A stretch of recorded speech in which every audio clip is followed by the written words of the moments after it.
राम राम सभी भक्तजनों को। आज मैं आप सबके लिए गणेश जी महाराज और उनके खीर की कहानी लेकर आई हूँ। एक बार गणेश जी महाराज ने पृथ्वी पर रहने वाले सभी लोगों की परीक्षा लेने की सोची। परीक्षा लेने के लिए गणेश जी महाराज छोटे बच्चे का रूप धारण कर आए। छोटे बच्चे का रूप लेकर गणेश जी नगर की गलियों में घूमने लगे। एक हाथ में छोटी चमची थी, उसमें दूध ले लिया और दूसरे हाथ में एक चमची चावल, और उन चावल और दूध को लेकर पूरे नगर में घूम रहे थे और साथ ही साथ आवाज़ भी लगा रहे थे कि कोई मेरे लिए खीर बना दो, कोई मेरे लिए खीर बना दो। गणेश जी महाराज ने बहुत आवाज़ लगाई, लेकिन उनकी बात पर किसी ने ध्यान नहीं दिया और सब लोग उनके ऊपर हंसने लगे कि ये नादान बालक, भला कभी एक चम्मच दूध और एक चूंटी चावल से कभी खीर बनती है क्या। इस तरीके से उनका उपहास उड़ाने लगे। गणेश जी महाराज एक गांव से दूसरे गांव और दूसरे गांव से तीसरे गांव इस तरीके से घूमते रहे और आवाज़ लगाते रहे गलियों में कि कोई मेरे लिए खीर बना दो, कोई मेरे लिए खीर बना दो। लेकिन उनके लिए कोई भी खीर नहीं बना रहा था। इस तरीके से सुबह से शाम हो गई। तब गणेश जी ने मन ही मन सोचा कि यहाँ तो मेरे लिए कोई भी खीर नहीं बनाएगा।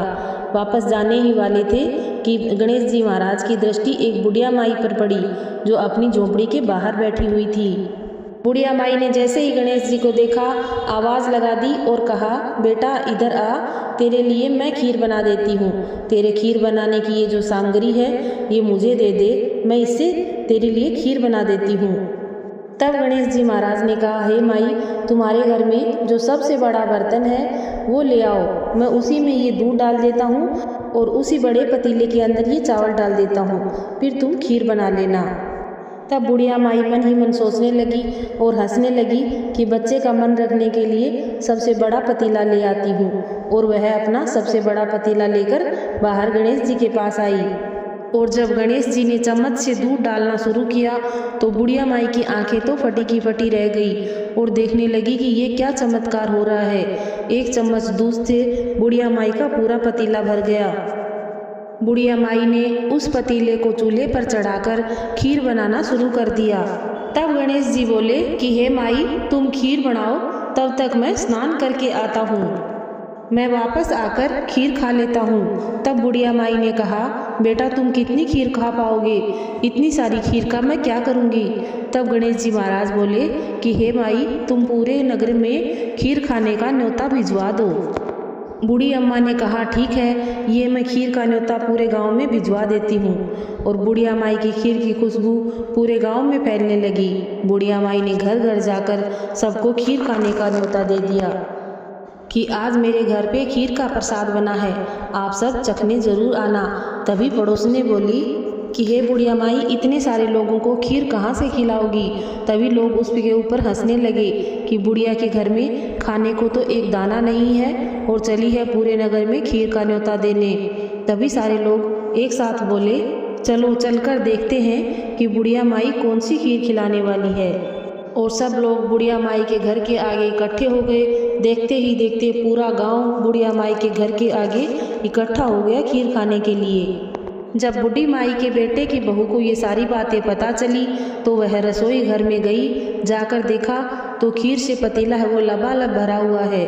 इतनी स्वादिष्ट खीर देखकर उसका मन में लालच आ गया कि अगर सारे गांव में इस पतीले की खीर बांटने लगे तो मेरे लिए तो बिल्कुल भी नहीं बचेगी। तब बुढ़िया माई के बेटे की बहू ने खीर का कटोरा भर लिया और रसोई घर के गेट के पीछे बैठकर खीर खाने लगी। खीर खाने से पहले उसने गणेश जी महाराज को याद किया और कहा, हे गणपति महाराज, भोग लगाइए। इतना भोग का सुनते ही गणेश जी महाराज प्रसन्न हो गए और उनका पेट भर गया।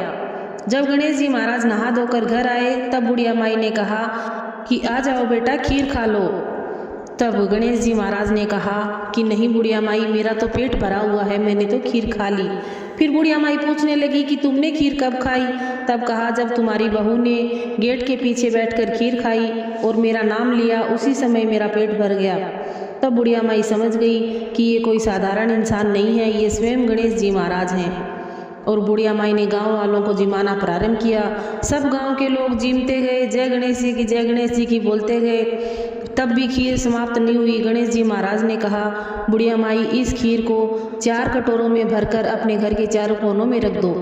बुढ़िया माई ने ऐसा ही किया और बुढ़िया माई गणेश जी के बताए अनुसार 4 कटोरों में खीर भरकर घर के चारों कोनों में रखकर सो गई। सुबह जब उठी तो बुढ़िया माई ने देखा कि चारों कटोरों में खीर की जगह पर हीरे मोती जगमगा रहे हैं और पूरा घर हीरे मोतियों से जगमगा रहा है और उसका जो छोटी सी कुटिया थी वो पूरा महल बन चुकी है।